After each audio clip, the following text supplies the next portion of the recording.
ஏன்னா இப்ப கடைசியா நடந்த அந்த 4 நாள்ல வந்து ஒரே அமைச்சர் 4 முறை எடுத்து பதில் சொல்றாரு. அதாவது பதட்டம் பண்றாரு. முடியல, அவரால் என்ன சொல்றதுன்னு தெரியல. 4 அமைச்சருக்கு எந்த பதில் சொல்றாங்க.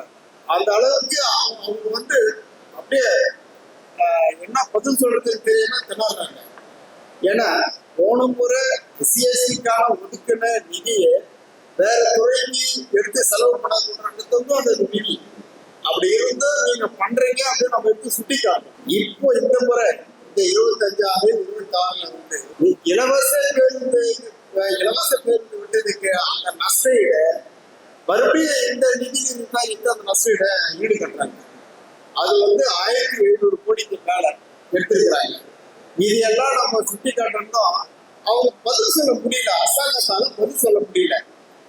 ஏன்னா யாரும் இந்த மாதிரி கேட்கறது கிடையாது. யாரும் இந்த மாதிரிலாம் வந்து அரசாங்கத்துடைய கோப்புகள் வந்து என்னென்ன நடக்குது, எந்தெந்த துறைக்கு என்னென்ன செலவு நடக்குது யாரும் பார்க்கறது இல்லை.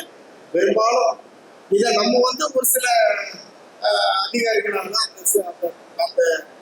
விஷயம் நம்ம கிடைச்சி அதை வந்து நம்ம சொல்றதுனால பதட்டப்படுறாங்க. இன்னொன்னு கடைசி இன்னொரு இதுவும் பேசுறேன்.